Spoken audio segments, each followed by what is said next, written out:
सेठ साहब, कल भी आपके तजिए के मुताबिक और हालात व वाक़यात के मुताबिक भी अंदाज़ा ये हो रहा है जैसे ये हुकूमत कॉन्फिडेंट होती जा रही है, माशी महाज हो अच्छे इशारे मिल रहे हैं, हमारे वज़ीर ख़ज़ाना भी मुतमईन हैं, ख़ारिजा महाज पर भी मुलाकातें हो रही हैं, इन्वेस्टमेंट की ख़बरें हैं, फिर ये कि सिक्योर होने के हवाले से भी, कदम जमाने के हवाले से भी काफ़ी कॉन्फिडेंट बॉडी लैंग्वेज अब हम वज़रा की देख रहे हैं। और अब अमेरिकन इलेक्शन भी हो गया, तो पाकिस्तान तहरीक इंसाफ इस सारी सूरत हाल में हमें कॉर्नर हुई दिखाई दी। यानी बावजूद इसके कि हम ये नहीं होने देंगे, हम ये नहीं तस्लीम करेंगे, वो सब कुछ हो गया जो नागवार गुजरता था पाकिस्तान तहरीक इंसाफ की पॉलिसी को, या वो इस हवाले से जो एहतजाज करते दिखाई दे रहे थे। वो वक्त अली अमीन गंडापुर साहब जलसों में बाकायदा धमकी देते थे कि इतने दिन में 15 दिन में बानी पीटीआई रेहाना हुए तो हम इस्लामाबाद का घेराव करेंगे, हुकूमत गिरा देंगे, ये हो जाएगा वो हो जाएगा। बहुत संगीन नौयत की धमकियां भी लगाई गई, लेकिन हमने उसका नतीजा अभी तक कोई नहीं देखा। बानी पीटीआई जेल में ही मौजूद हैं और अब जब हुकूमत बहुत सी मनाजिल उबूर कर चुकी है तो एक बार फिर एक जलसे की कॉल दी गई 8 नवंबर यानी आज के दिन की, फिर उसको एक कट में तब्दील करके 9 नवंबर का दिन बदला गया और सवाबी में कहा जा रहा है कि एक जिरगा होगा जिसमें फ़ाइनल कॉल दी जाएगी एहतजाज की। और इत्तलात के मुताबिक कुछ पेशावर के वर्कर्स को इनवाइट किया गया है और ये मशवरा दिया गया है अली अमीन गंडापुर साहब को कि यहाँ आसपास जलसे जुलूस करने का कोई फ़ायदा नहीं है, इस्लामाबाद का ही घेराव करना होगा या वहीं जाकर बैठना होगा, डी चौक की कॉल देनी होगी। So once again Pakistan Tehreek Insaf उस मंजिल पर है कि आर या पार होगा और फाइनल कॉल दी जाएगी, फैसला सड़कों पर होगा, अवाम की ताकत से होगा। इमरान खान साहब की मीडिया से गुफ्तगू में भी इस बात का इंदिया मिलता है कि अगर पीटीआई के अहदेदार ना निकले या जो कारकुनान हैं या जो रहनुमा है वो ना निकले तो इमरान खान साहब उनसे सख्त खफा हो जाएंगे। मैं आपसे ये जानना चाहती हूँ कि इतने पुलों के नीचे से इतना पानी गुजर जाने के बाद अब पाकिस्तान तहरीक इंसाफ कल क्या ऐलान करेगी आपके ख्याल में? आप कहती हैं कि उनके लिए या आर या पार, मैं कहता हूँ ना आर है ना पार है। अब मैं ये क्यों कहता हूँ, उसकी वजह यह है कि मैंने आपको पता है पहले तज्जिया किया था कि इनके कुछ लोग एस्टैब्लिशमेंट के साथ राब्ते में हैं जी, इसीलिए उन्हें गिरफ्तार नहीं किया जा रहा और जो गिरफ्तार थे उनको बेलें मिल रही हैं जी। और उनसे कहा गया है कि खान को समझाएं। अच्छा।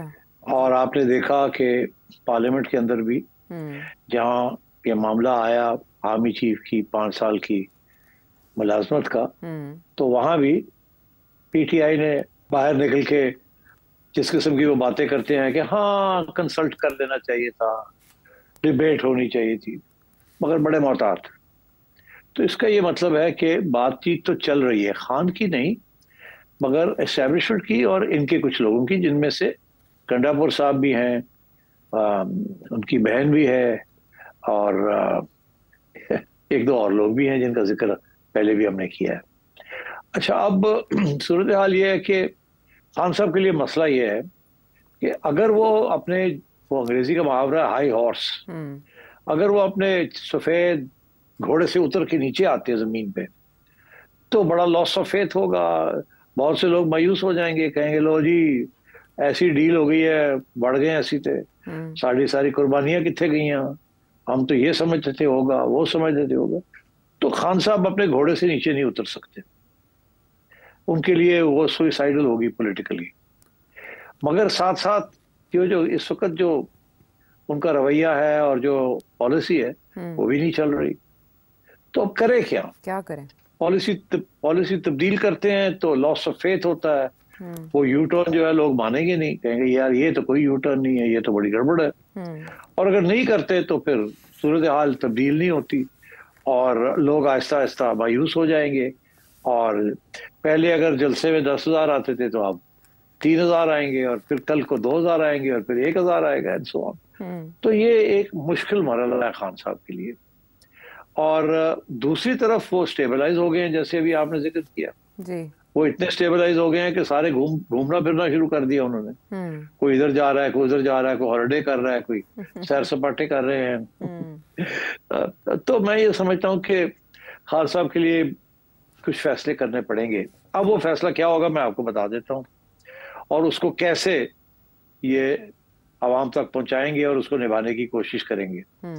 वो फैसला यही होगा, ये जैसे अब ये जलसा करने जा रहे हैं अपनी होम ग्राउंड में, जहाँ लोग इकट्ठे वट्ठे कर लेंगे ये, ठीक, वहां मशावरत वगैरह होगी और बड़ी फायरी स्पीचेस होंगी, और कभी खान साहब बाहर आ रहे हैं, हम सड़कों के ऊपर एहतजाज करेंगे, हम ये करेंगे वो करेंगे। मैंने कल भी कहा था आपसे कि बातें बड़ी लंबी चौड़ी होंगी, सड़कों की लड़ाई की बात होगी। खान साहब ने भी बड़े सख्त तरीके से कहा है, निकलो सारे बाहर, जो नहीं निकलेंगे उनको पार्टी से निकाल देंगे या टिकट नहीं देंगे एंड सो ऑन। ये बातें चलेंगी, मगर इसकी तरफ तवज्जो नहीं देनी चाहिए। तवज्जो देनी चाहिए कि ऑन द ग्राउंड करते क्या है जी। क्या ऑन द ग्राउंड इस्लामाबाद की तरफ रुख करेंगे?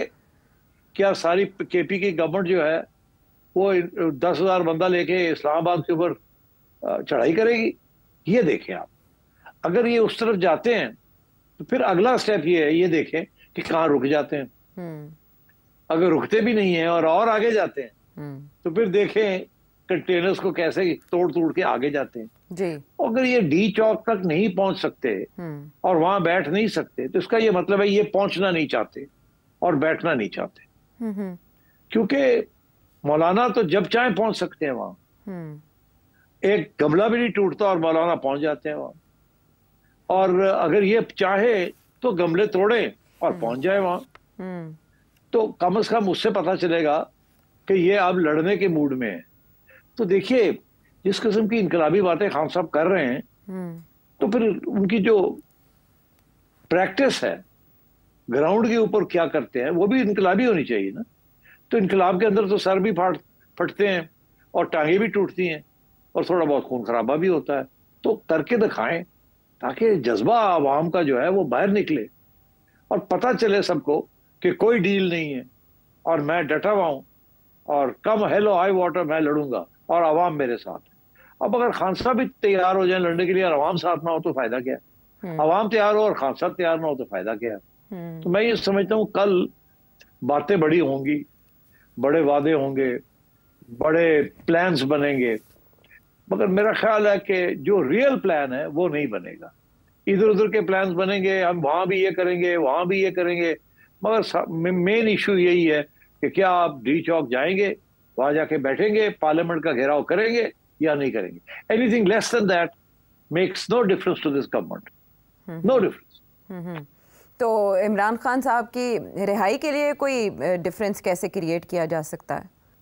देखिए खान साहब समझते हैं कि रिहाई एक तरीके से हो सकती है, उनके साथी जो है वो समझते हैं दो तरीके से हो सकती है। खान साहब ये समझते हैं कि जब तक लड़ाई नहीं होगी, सड़कों पे नहीं लोग निकलेंगे और खान साहब के लिए लड़ेंगे नहीं और सर नहीं फटेंगे तो उस वक्त तक खान साहब की रिहाई नहीं होगी। क्योंकि खान साहब के भी पहले दो तरीके थे, एक ये था और एक जुडिशरी थी। जुडिशरी न्यूट्रलाइज हो गई है, अब यही तरीका रह गया। उधर खान साहब के जो सपोर्टर्स हैं वो भी यही समझते हैं कि बाहर निकलेंगे तो होगा कुछ, और दूसरा ये कि अब उनकी उम्मीदें हैं डोनाल्ड ट्रंप के ऊपर, और डोनाल्ड ट्रंप के ऊपर उम्मीदें हैं और वहाँ ये इनकी कोशिश है कि किसी तरीके के साथ अगले 2 माह में, अभी डोनाल्ड ट्रंप प्रेसिडेंट तो नहीं बना, तो उसके दौरान डोनाल्ड ट्रंप से कोई बयान ले लिया जाए और पाकिस्तान की गवर्नमेंट के ऊपर कुछ प्रेशर आ जाए, ताकि ये जो बातचीत चल रही है सेकंड लेवल पे, इस बातचीत के अंदर पीटीआई का वजन थोड़ा भारी हो जाए। आप मेरी बात समझ रहे हैं जी। अगर डोनाल्ड ट्रंप की तरफ से कोई बयान आ जाता है और ये बयान उससे कहते हैं कि दिलवा देते हैं, तो इनका ये ख्याल है कि उसके साथ इनका हाथ थोड़ा भारी हो जाएगा। दो बातें कहूंगा। पहली बात तो ये है कि ये मुमकिन है कि डोनाल्ड ट्रंप जो है ना इधर उधर का कोई बयान दे दे, मगर बिल्कुल ये पॉसिबल नहीं है कि उस बयान के साथ इनका हाथ भारी हो जाएगा, बिल्कुल नहीं होगा। उसकी वजह यह है कि आपकी गवर्नमेंट ने अपने पांव जमा लिए हैं और कोई भी अमेरिकन प्रेसिडेंट पाकिस्तान की इतनी अहमियत नहीं है कि वो करे कुछ। अब बात यह है कि डोनाल्ड ट्रंप बयान दे सकता है इस गोलमोल कि हाँ पाकिस्तान में जमहूरियत होनी चाहिए, लोगों को फेयर ट्रायल होनी चाहिए and so on and so fourth, मगर ये नहीं कि जी आप इमरान खान को निकालें नहीं तो मैं देख लूंगा आपको। ऐसी कोई बात नहीं, ऐसी कोई बात नहीं। और मैं आपको एक और बात बताऊं कि सऊदी अरेबिया जो है ना जी, वो बड़ा क्रिटिकल रोल अदा करेगा इस सारी चीज के अंदर। अगर पाकिस्तान पे प्रेशर डालना है खान साहब के हक में, तो अमेरिका नहीं वो डाल सकता डायरेक्टली, वो सवाए सऊदी अरेबिया के और कोई नहीं डाल सकता। अच्छा, सऊदी अरेबिया के साथ आपके तल्लकात हैं, वहां आपसे पैसे मिल रहे हैं, वहां आपके अफवाज के बड़े तल्लकात हैं, और MBS is a very critical and important player. अगर आज एमबीएस कहता है पाकिस्तान हुकूमत को कि मेरे दोस्त को छोड़ दो, तो बड़ा मुश्किल हो जाएगा इनके लिए। मगर एमबीएस कभी नहीं कहेगा, यहां तक कि अगर उनको अमेरिका की तरफ से इनडायरेक्ट पैगाम आता है कि जी हम डायरेक्टली तो नहीं कह सकते, आप कुछ थोड़ा सा प्रेशर डाल दें, तो वो कभी प्रेशर नहीं डालेगा पाकिस्तान के ऊपर to have Imran Khan released. मैं आपको बता दूं, MBS does not like Imran Khan. इसके ऊपर बड़े तबसरे हुए हैं, अब मुझे और इसके ऊपर वजाहत करने की जरूरत नहीं है, मगर the fact is that Saudi Arabia has very good relations with general Asim Munir.